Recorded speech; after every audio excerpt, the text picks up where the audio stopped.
చేస్తే దాన్ని ఈ పద్ధతిలో వాళ్ళు ప్రచారం చేయడం ఏదైతే ఉందో వాళ్ళు ఏదంటే మన అటవీ జాత వాళ్ళు ఉంటారు కదా వాళ్ళలాగా అనిపిస్తూ ఉన్నది.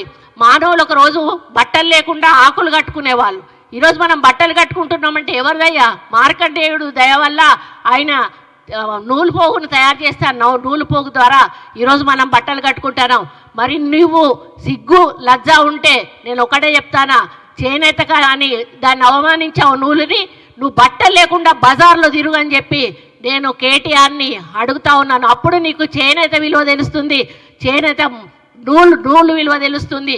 నీకు నూలు విలువ తెలియకుండా ఈ విధంగా ప్రచారం చేయడం ఏదైతే ఉందో చాలా బాధాకరం.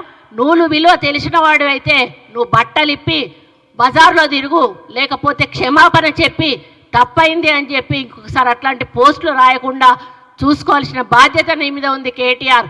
ఒకవేళ నువ్వు చేయకపోతే ఇంకోసారి ఇట్లాంటి పోస్టులు పెడితే నిన్ను బట్టలిప్పించి ఉరికిచ్చే కార్యక్రమం తప్పకుండా కాంగ్రెస్ పార్టీ కార్యకర్తలు నాయకులు చేస్తారనే విషయాన్ని మరి మర్చిపోవద్దు అని హెచ్చరిస్తూ మరి నేను దీన్ని చాలా తీవ్రంగా ఖండిస్తూ మనస్తాపం చెందుతూ మరి ఇవన్నీ కూడా ఇక ముందు జరగొద్దని కోరుకుంటూ సెలవు తీసుకుంటా ఉన్నా. అంతే.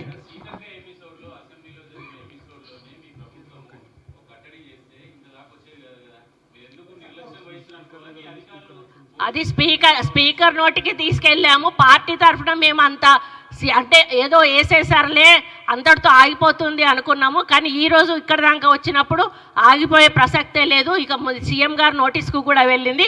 ఇక ముందు ఇట్లాంటివి పూర్తిగా జరగకుండా యాక్షన్ తీసుకోమని చెప్పి సీఎం గారు ఆల్రెడీ ఇన్స్ట్రక్షన్స్ కూడా ఇవ్వడం జరిగింది.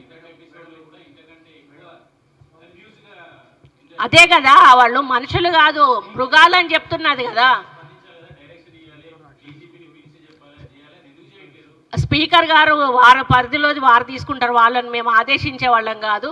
కానీ మా తరఫున మాత్రం అన్నీ ఖండిస్తూ ఉన్నాము. ఇక ముందు ఇట్లాంటిది జరగకుండా సీఎం గారు మరియు పిసిసి అధ్యక్షులు కూడా చాలా సీరియస్గా తీసుకున్నారు. మరి దాన్ని ఇక ముందు జరగకుండా చూసుకునే బాధ్యత మాది. ఇక ముందు జరిగితే ఏం చేయాలో చేసే బాధ్యత కూడా మాది.